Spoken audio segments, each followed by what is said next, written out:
Hello guys, welcome back to another episode of Entitled People. Hope you're all doing awesome today, and as usual, it's time to check out some more Reddit stories. So let's get into it, friends. Taking my niece to court over a coat. I'm a 28-year-old female and I have a 16-year-old niece. She is my only sister's only child. 2 years ago, I married a very wealthy man, 34. And because of the pandemic, last Christmas was my first time with my in-laws. My mother-in-law gifted me a coat that is worth more than $20,000. I saw her wearing it, asked where she bought it, and she said that it will be my Christmas gift from her. I didn't know how much it was. I knew it was expensive, but I thought maybe $3,000 at most. I was visiting my sister last January when my niece saw it. She Googled the brand and showed me how much it really was. I won't lie, I didn't wear it after that because I was afraid of ruining it. Last week I wore it while visiting my sister. While I was putting it back on to leave, I felt something go splat on my back. Then my niece started cackling, and the smell of paint hit me. I was so pissed off while she was not apologetic at all. Her mom screamed at her and said she was grounded. Then she said she will pay for the dry cleaning. While I was in my car, still in shock by the way, I got an alert that my niece posted a reel, and she said, "I'm going to hit my aunt's $20,000 coat with the paint-filled balloon to see how she reacts." I saved it on my phone, sent it to her mom, and told her that a week's grounding is not enough. She did not reply, but I saw that my niece took it down. It got less than 5 views by then. The next day I found out my coat cannot be saved, so I called my sister and told her that her daughter has to pay it back. Well, we got into an argument and she said that they will not be paying it, and if I wanted a new one, I should get my husband to buy it for me. I think that they should pay for it. They can't afford to. In my opinion, they should sell my niece's car and pay me back my money. We did not reach an agreement, so I told her that I will be suing, and reminded her that I have video evidence that her daughter, A, did it on purpose for online clout, and B, knew exactly how expensive it was. People in my life are not objective at all.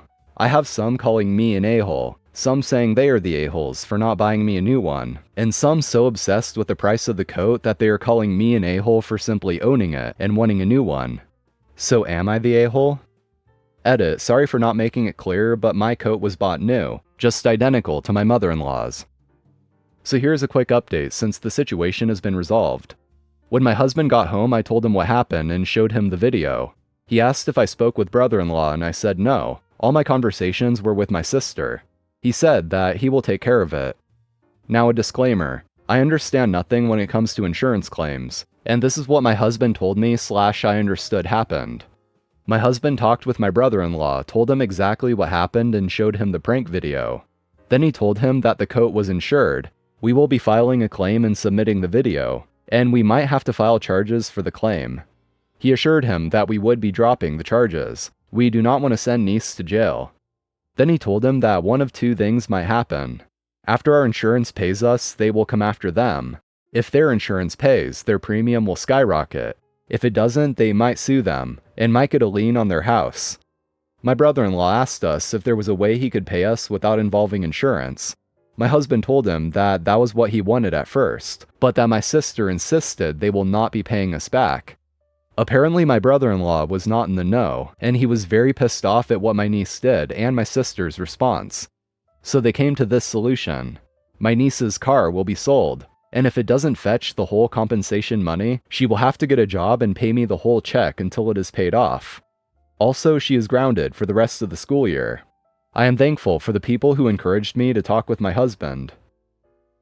Well, there you go. That's totally fair. She destroyed something worth 20 grand and the financial burden should be completely on her. Even though wearing a $20,000 coat is a bit absurd, it's their own choice. And frankly, it's besides the point. It doesn't matter what it is, the fact of the matter is someone destroyed something of someone else's that was worth 20 grand. And then you have people trying to excuse OP's niece's actions, saying, well, you shouldn't have been wearing such an expensive piece of clothes anyway. As if that makes it okay that she destroyed it. Plenty of cars are worth that much, but I don't think she would have done the same thing to a car. It doesn't matter what it is, $20,000 is $20,000. Guess what happens when you write up your best employee after he came in to help on his day off? My buddy Steve has worked at a small business for over 10 years.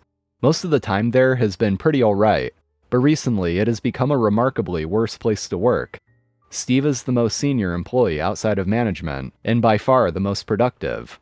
He's always training new hires, working extra hours, helping other departments, you name it.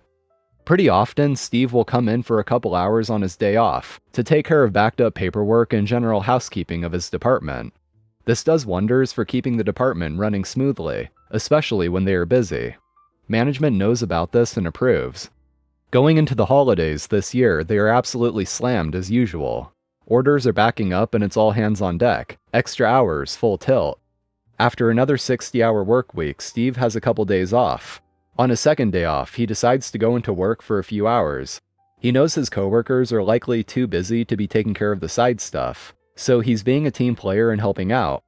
While he's finishing up and about to leave, Steve's manager comes up to him and they have the following conversation. "Hey Steve, quit messing around. Get back out there and do your job." Steve replies, "Hey manager, sorry, it's my day off. I'm not scheduled to work this shift. I'm just helping out, leaving in like 5 minutes.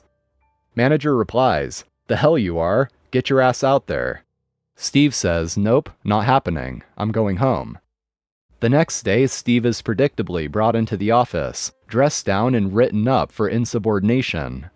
But there's a few things about Steve that you should know, that his employers knew but either forgot or didn't care about. 1. Steve has been getting fed up with his employer for a while now. 2. Steve is quite financially stable, as he works in a high-demand industry and his wife also has a fantastic, well-paying job. 3. Steve is about to become a dad. In fact, he is very, very close to becoming a dad, right after the holidays most likely. So Steve is in the manager's office, just finished getting talked down to and handed his write-up to sign. Steve signs his write-up and hands it back, along with an envelope with a short letter inside. "What's this?" the manager asks. "My 2 weeks' notice." Cue the backpedaling. Manager is apologetic, asks for Steve to at least finish the holiday rush. Big boss comes in and offers a raise if he stays, the whole shebang. Steve turns it all down. Now Steve's former employer has to get through the holidays without their most reliable worker, which will take at least 2 or 3 new hires to cover. Meanwhile, Steve can enjoy the holidays without stress, help prepare for the arrival of their baby, and start looking for work again when they're good and ready. Am I the a-hole for building a fence and blocking my neighbors from the road, forcing them to take a massive detour? So I'm the owner of a large house with a huge property surrounding it. When I bought my property 5 years ago, I basically lived at least 5 minutes away from the nearest house. However, the villages and towns have been expanding, and as a result started developing houses next to my property. I was fine with it, nothing I could do about it to begin with, but my property is big enough not to really notice to begin with, or so I assumed. It's good to mention I basically pulled out a bunch of trees when I moved here, and made a dirt road with gravel of sorts to allow me easy access to the main road nearby, instead of driving all the way around to access the main road. Well, soon after people started moving into the houses, I noticed people basically used my little road to access the main road nearby, and kids used my field to play football. I was pretty much okay with it because it wasn't bothering me or inconveniencing me. Until a few months later, that was. Basically, whenever people had a party or a gathering, I noticed the road and the field which they drove over was full of cars, and a few weeks later some people started straight up using it as a parking area. I had multiple talks with multiple people, and the results ranged from apologetic people moving their cars to aggressive people who told me to go F myself. I finally had enough and started getting cars towed, which led to people yelling at my girlfriend in particular. As such, I built a large stone fence around my entire property. Well, multiple neighbors, including the aggressive ones, were all apologetic, and asked me to remove the fence and how sorry they were for using it, as they basically had to add 15 to 20 minutes to their travel time to work, without my shortcut. I told them to go F themselves, and to get the F off my property, and if I saw them there again, I'd be letting my dogs loose. However, this is also impacting the nice neighbors, so I'm conflicted. For the most part, I don't think OP should really feel bad about that. These people being permitted to use your road was a privilege to begin with. But people obviously overstayed their welcome and started using it as basically a public parking area, rather than just a road for easy access to the main road. But even all that aside, people being aggressive towards you because you're trying to control what goes on your own property, that's a perfect time to bring the hammer down and say, you know what, no more access at all. It was totally justified. And someone in the comments also made a pretty good point here too.